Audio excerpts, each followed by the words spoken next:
el cráneo alargado con una prolongación, como podéis ver en las diapositivas. La primera, mirando por abajo, es de la momia de Akenatón. Por tanto, ahí tenemos una prueba de que tenían rasgos físicos diferentes a los humanos de la época. La fotografía inferior de en medio es la sacada de una de sus hijas, y la de la derecha de Nefertiti, que era su esposa. Por tanto, podemos decir que era una familia con el cráneo apepinado, una familia un poco peculiar. Así eran los semidioses, diferentes en su aspecto físico a los humanos y con un contacto directo con los dioses, que les daban las instrucciones de lo que tenían que hacer en su gobierno.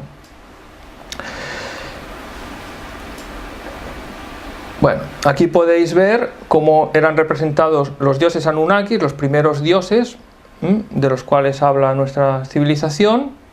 En medio tendríamos representaciones de Akenatón, semidioses, y ya pues los gobernantes actuales, pues que ya son totalmente humanos, pero que si investigamos provienen de unos linajes. Habréis oído hablar del linaje merovingio. El linaje merovingio es un linaje de sangre al cual pertenecían todos los grandes conquistadores de la antigüedad: Alejandro Magno, Carlomagno.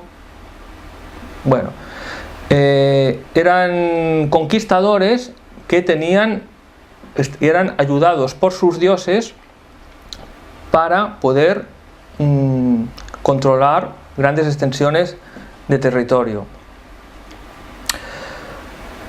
Pocos habréis oído hablar de la que fue la primera guerra en la cual los seres humanos combatieron. Esta es la primera guerra de la pirámide, que tuvo lugar en el 8957 a.C.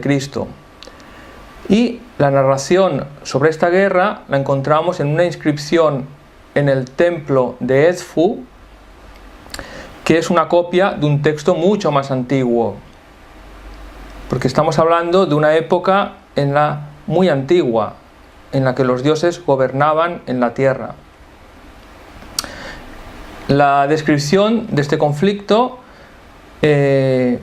pues dice que lucharon Horus contra Set.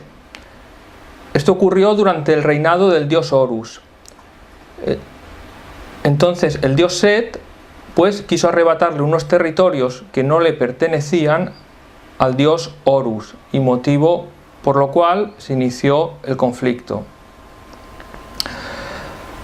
Se narra que en esta guerra los seres humanos, que hasta el momento solo habían sido utilizados para trabajos y tareas duras que los propios dioses no querían realizar, a partir de este momento se pensó que podían ser usados para combatir en la guerra, y entonces se les armó con armas divinas y se les asesoró con técnicas militares para combatir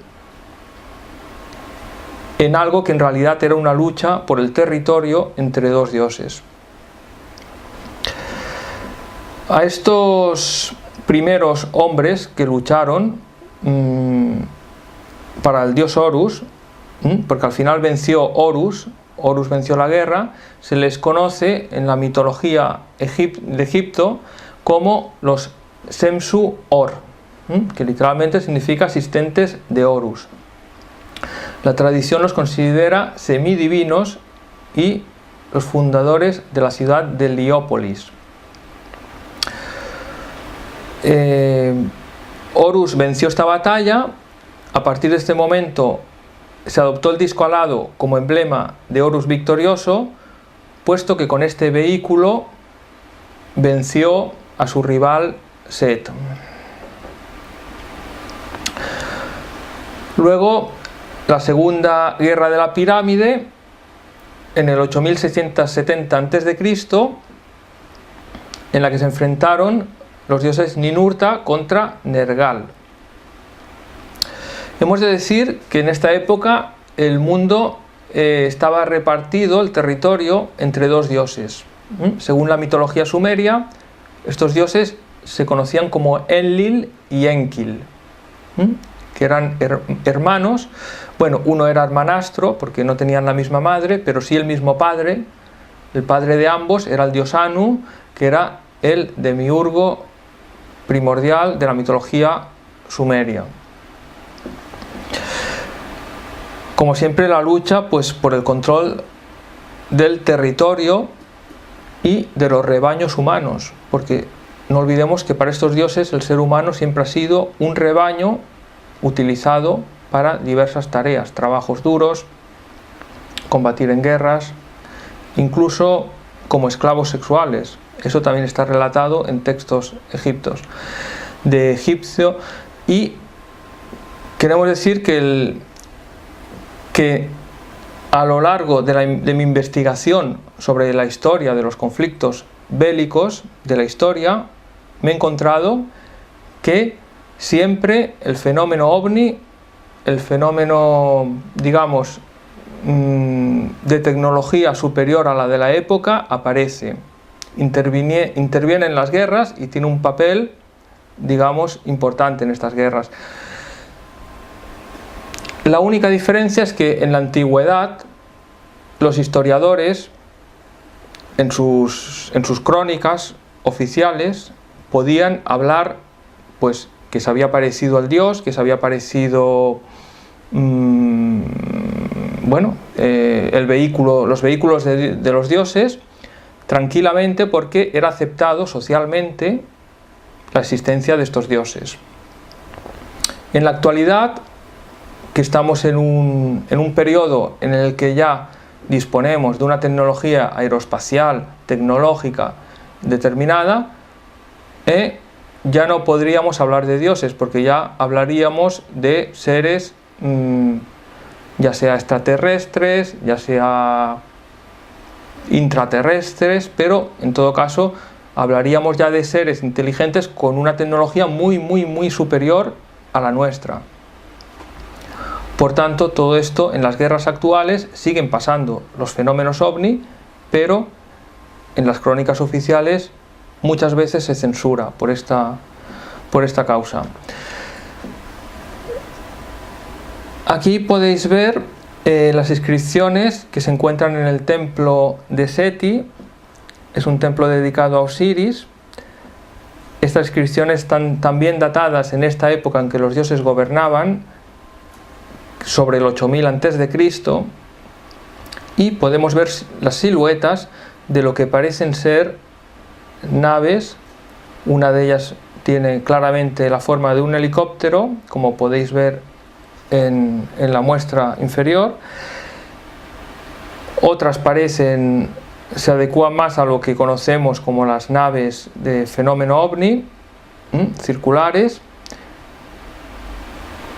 Y lo curioso es que esto está en el templo de Seti, y Seti, que era hijo de Ramsés I, pertenecía a la élite militar y era considerado el rey de las armas.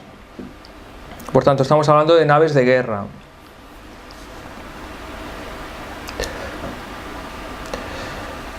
La flor de la vida. Esto se encuentra en el templo de Osiris, en Abidos, también en esta época de la que os hablo, 8000 años antes de Cristo, cuando los dioses gobernaban, y presenta la inscripción, representa pues un dibujo de geometría sagrada que está asociado a las formas fundamentales del espacio-tiempo. Es un patrón de vida y expresa la conexión que hay entre todos los seres vivos. Lo curioso de esta inscripción es la forma en que se hizo, porque no ha sido tallada ni esculpida, ni presenta tampoco ningún tinte, sino que ha sido impresionada a través de una fuente calorífica de una tecnología desconocida, porque esta fuente calorífica que hace imprimir el dibujo penetra toda la roca y y es un pilar de roca de 100 toneladas y penetra toda la roca. Entonces, por mucho que la desconchásemos, continuaríamos viendo el dibujo. Ha sido estudiado y actualmente no se conoce tecnología como para poder realizar esta flor de la vida. Eso se encuentra en el templo, en el suelo del templo de Osiris. En ningún libro de historia veréis esta inscripción, porque no tiene una explicación lógica, a no ser que aceptemos que en esta época había una civilización muy avanzada, mucho más de la que actualmente tenemos. Bueno, entonces, durante las guerras de las pirámides se relata cómo los dioses viajaban en unas naves de guerra. El Imdugud es la nave en la cual viajaba el dios Ninurta, y es descrita como la nave en la que Ninurta cruzaba los cielos de la tierra. Dice que tenía todo esto está sacado de las tablillas sumerias, donde se relata estas luchas de la pirámide. Dice que tenía una envergadura de las alas de 23 metros y que tenía 2 alas dobles arqueadas.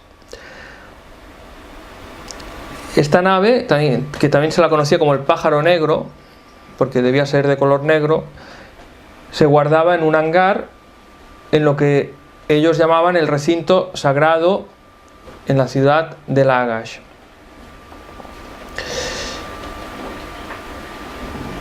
Era una nave que podía destruir ciudades. También se la conocía como el pájaro de tormenta divina, debido a que de él se provocaban tormentas, ¿no? Abajo pues podéis ver pues lo que podría esconder esta nave, lo que podría ser, según las descripciones de las tablillas sumerias, ¿no? Una nave de guerra sofisticada. Bueno, como ya os he hablado antes de las ruinas de Baalbek, también están datadas en esta época en la que los dioses gobernaban, 8000 años antes de Cristo como mínimo, o quizá hay quien dice más antiguo, y estas ruinas pues fueron utilizadas por el Imperio Romano y la antigua Grecia, pero ya los escritos de los historiadores de esta época ya hablan de que era mucho más antigua esta construcción. Y bueno, solo con ver esto, piedras de un solo bloque de 20 metros de largo, 800 toneladas, levantadas a 7 metros de altura, ya vemos que estamos ante una tecnología desconocida. En la Biblia encontramos también batallas donde interviene los dioses, concretamente el dios Yahvé, que ayuda a su pueblo a la conquista de la tierra prometida. La primera ciudad que el pueblo de Israel conquistó, que fue la ciudad de Jericó. Para invadir la ciudad de Jericó, que por supuesto estaba habitada, y la orden que tenían de su dios Yahvé era invadir la ciudad y arrasar, no dejando vivo a ningún niño, ni anciano, ni mujer, ni nadie. Incluso los animales, les decía Yahvé que los tenían que matar a todos, que no dejaran vivo a nadie. Esto es lo que el dios Yahvé, el dios de los judíos, les dice a su pueblo en el libro de Josué, capítulo 6. Ahí lo encontraréis. Veréis cómo este dios sanguinario, el dios Yahvé, les dice que arrasen. O sea, primero les dice, esta es la tierra prometida, pero luego se encuentran que hay gente, ciudades y gente habitando pacíficamente. Bueno, pues les dice que tienen que arrasar con todo.